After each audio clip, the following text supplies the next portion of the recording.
পশুদের রাজ্য কত সুন্দর। আমি আজকে সারাদিন এই বনে ঘুরে ঘুরে সবকিছু দেখবো। এই নাও জাদুর ড্রাগন বাড়ি। এই বাড়িতে তোমরা তোমাদের প্রয়োজনীয় সব জিনিস পেয়ে যাবে। তোমরা যখন যেইটা চাইবে সেইটাই এই বাড়িতে পেয়ে যাবে। আমি না, আমি একটু বাজারে যাচ্ছি। তুই বাড়িতেই থাকিস কেমন? আমি যাব আর আসব। মা, আমি যাব তোমার সাথে। আমার যে ঘরের মধ্যে একা একা থাকতে একদম ভালো লাগে না। আমি যাব মা, আমাকে তোমার সাথে নিয়ে যাও না। মারে, বাহিরে কেমন রোদ পড়েছে। তুই বাহিরে গেলে অসুস্থ হয়ে যাবি। তার চেয়ে বরং তুই ঘরের মধ্যেই থাক। তাছাড়া আমার হাতেও তেমন কোনো টাকা পয়সা নেই যে তুই দোকানে গিয়ে কিছু চাইলে তোকে আমি কিনে দিতে পারবো।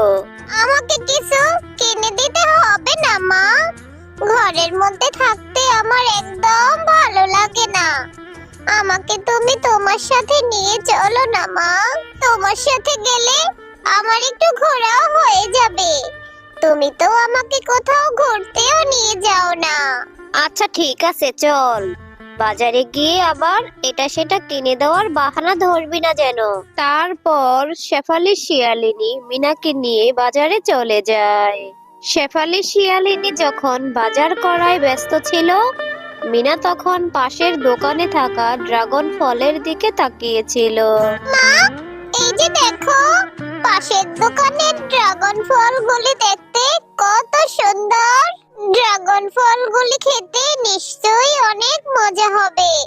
কি সুন্দর লাল লাল, তাই না মা? তুমি আমাকে ড্রাগন কিনে দাও না মা। মিনা, এজন্যই তো আমি তোকে বাজারে নিয়ে আসতে চাইনি। আমি জানি বাজারে এসে তুই কিছু না কিছু খাওয়ার বাহানা ধরবি। আমার কাছে যে টাকা ছিল সেই টাকা দিয়ে তো আমি বাজার করে ফেলেছি রে মা। এখন তোকে আমি ড্রাগন ফল কি করে কিনে দিব বল? আর এই ড্রাগন ফলগুলি তো দেখছি বাঘিনী ভাবির।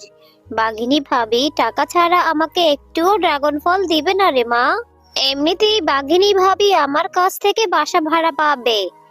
আয় দেখি বাকিতে ড্রাগন ফল দেয় কিনা। যদি বাকিতে ড্রাগন ফল দেয় তাহলে কিনে দিব, আর নয়তো অন্য দিন, কেমন? বাঘিনী ভাবি, আপনার দোকানের ড্রাগন ফলগুলি দেখতে তো অনেক সুন্দর। আমাকে 3-4টা ড্রাগন ফল দিতে পারবেন?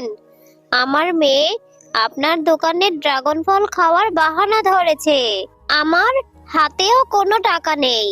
যেই টাকা ছিল সেই টাকা দিয়ে তো আমি বাজার করে ফেলেছি।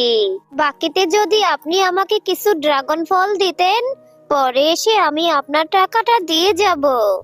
এ কি কথা বললি শেফালি? বাকিতে ড্রাগন? আমি বাকিতে ড্রাগন ফল বিক্রি করি না।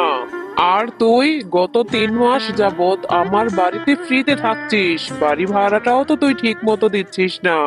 আর এখন এসে বাকিতে ড্রাগন ফল চাচ্ছিস? তোর কি লজ্জা করে না রে? যা শেফালি, আগে তুই আমার বাড়ি ভাড়াটা নিয়ে আয়। বাঘিনী ভাবি, আপনি তো সবই জানেন। মিনার বাবা মারা যাবার পর কত কষ্ট করে মা মেয়ে সংসারটা চালাচ্ছি। আমাকে একটু সময় দিন না বাঘিনী ভাবি। আমি 3 মাসের বাড়ি ভাড়াটা একবারেই আপনাকে দিয়ে দিব। তোকে সময় দিব? একদমই না। সময় দিতে দিতে 3 মাসের বাড়ি ভাড়া জমে গেছে, আর এখন এসেছিস বাকিতে ড্রাগন ফল খেতে? তুই আজই আমার বাড়ি ছেড়ে চলে যাবি। আমি ভালো ভাড়াটিয়া দেখে আমার বাড়ি ভাড়া দিয়ে দিব। পর শেফালি শিয়ালিনী ও মিনা বাঘিনীর কথায় কষ্ট পেয়ে মনটা খারাপ করে বাড়ি থেকে চলে যায়। মা, আমি যে আর হাঁটতে পারছি না, আমার যে ভীষণ কষ্ট হচ্ছে। মা, আমার জন্য বাঘিনী কাকিমা তোমাকে কত কথা শোনালো। আমি আর কখনো ড্রাগন ফল খেতে চাইবো না। ড্রাগন ফল খেতে চেয়েছি বলে বাঘিনী কাকিমা তোমাকে বাড়ি থেকে বের করে দিয়েছে, কত বকাঝকা করেছে। তুই মন খারাপ করিস না মা মিনা। আমিও যে আর হাঁটতে পারছি না রে মা। বাঘিনী ভাবি আমাদেরকে বাড়ি থেকে বের করে দিয়েছে, কারণ আমি বাঘিনী ভাবির বাড়ি ভাড়াটা দিতে পারি না রে মা। তোর বাবা মারা যাবার পর কত কষ্ট করে দুই বেলা দুই মুঠো খাবার জোগাড় করছি, বাড়ি ভাড়া কোথা থেকে দিব রে মা? আর এখানে আশেপাশে তো কোনো বাড়ি ঘরও দেখতে পাচ্ছি না। তোর অনেক কষ্ট হচ্ছে রে মা। চল মা, আমরা একটু সামনে গিয়ে দেখি কোনো বাড়ি ঘর খুঁজে পাই কিনা। ও মা, আমি যে আর হাঁটতে পারছি না, আমার যে ভীষণ খিদে পেয়েছে।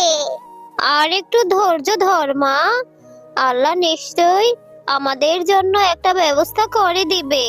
ও মা, দেখো না, গাছে যে একটা ফল ধরে আছে ড্রাগনের মতো দেখতে। চলো না মা, আমরা ওই ফলটা গিয়ে খাই। নিশ্চয়ই ওই ফলটা খেতে অনেক মিষ্টি ও সুস্বাদু হবে। আমাকে ওই ফলটা ছিঁড়ে দাও না মা।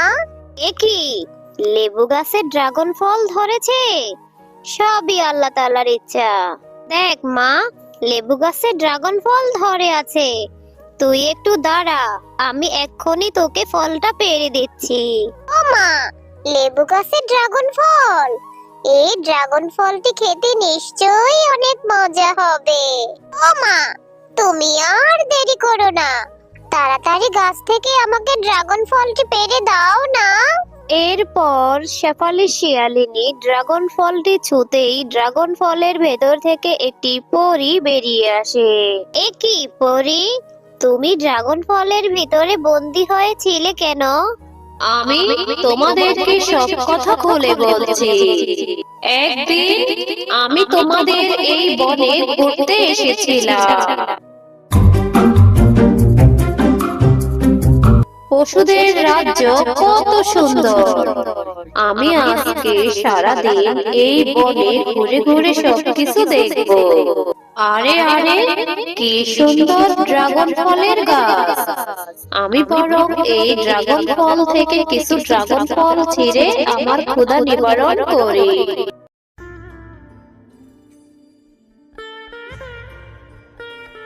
আরে, ড্রাগন ফল দেখতে যতটা সুন্দর ছিল তার চেয়েও বেশি খেতে সুস্বাদু ছিল। এরপর আমি ড্রাগন ফল খেয়ে ছাল ফেলতে এক তান্ত্রিক বাবার গায়ে পড়ে।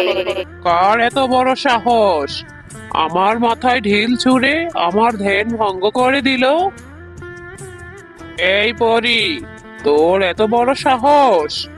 আমার ধ্যান ভঙ্গ করার জন্য তুই আমার গায়ে ঢিল ছুঁড়ে মেরেছিস? না না তান্ত্রিক বাবা, আমি ইচ্ছে করে তোমার গায়ে ঢিল ছুঁড়ে মারিনি। আমি তো পরী রাজ্য থেকে পশু রাজ্যে ঘুরতে এসেছি। আর আমি ড্রাগন ফল খাওয়ার সময় কিছু ড্রাগনের ছাল আপনার গায়ে পড়ে গিয়েছিল। আমি তো ইচ্ছে করে ফেলিনি তান্ত্রিক বাবা, দয়া করে আমাকে ছেড়ে দিন। আমি ইচ্ছে করে কিছু করিনি তান্ত্রিক বাবা। এরপর তান্ত্রিক বাবা আমার কোনো কথা বিশ্বাস করেনি। তিনি আমাকে লেবু গাছের ড্রাগন ফল বানিয়ে চলে যায়। আর যাওয়ার সময় বলে যায়, কেউ যদি এই ড্রাগন ফলটি ছোঁয় তাহলে আমি বন্দি দশা থেকে মুক্ত হব। আজ তোমার কারণে আমি মুক্ত হলাম। তোমাকে অনেক ধন্যবাদ শেফালি শিয়ালিনী। ও, এই ব্যাপার। পরী, এখন তুমি তোমার পরী রাজ্যে চলে যাও, না হলে ওই দুষ্ট তান্ত্রিক তোমাকে আবারও বন্দি করতে পারে। তুমি অনেক ভালো শেফালি শিয়ালিনী, কিন্তু তুমি আর তোমার মেয়ে এই গভীর বনে কি করছো? তারপর শেফালি শিয়ালিনী তার সাথে ঘটে যাওয়া সব ঘটনা পরীকে খুলে বলে। তোমাদের সাথে তো ভীষণ অন্যায় হয়েছে। আমি তোমাদের কথা শুনে ভীষণ কষ্ট পেয়েছি। তোমরা যেহেতু আমার জীবন বাঁচিয়েছো, তাই তোমাদেরকে আমি উপহার দিতে চাই। এই নাও জাদুর ড্রাগন বাড়ি। এই বাড়িতে তোমরা তোমাদের প্রয়োজনীয় সব জিনিস পেয়ে যাবে। যখন যেটা চাইবে তখন সেটা তোমরা এই বাড়িতেই পেয়ে যাবে। তোমাদের আর কোনো কিছুর অভাব থাকবে না। তোমাকে অনেক ধন্যবাদ পরী। তোমার এই ঋণ আমি কখনোই ভুলবো না। তোমাদেরকেও অনেক ধন্যবাদ। তুমি যদি আমার জীবন না বাঁচাতে, তাহলে আমি এই বন্দি দশা থেকে কখনোই মুক্ত হতে পারতাম না। এখন আমি আসি, তোমরা ভালো থেকো। মা, দেখো আমাদের কি সুন্দর একটা বাড়ি হয়েছে, তাও আবার ড্রাগন বাড়ি। এই বাড়িতে নাকি আমরা সবকিছু পেয়ে যাব। হ্যাঁ রে মা, সৃষ্টিকর্তা এতদিনে মনে হয় আমাদের দিকে মুখ তুলে তাকিয়েছে। যাক, ভালোই হয়েছে। বাঘিনী ভাবি যদি আমাদেরকে বাড়ি থেকে তাড়িয়ে না দিত, তাহলে আমরা এত সুন্দর ড্রাগন বাড়ি পেতাম না রে মা।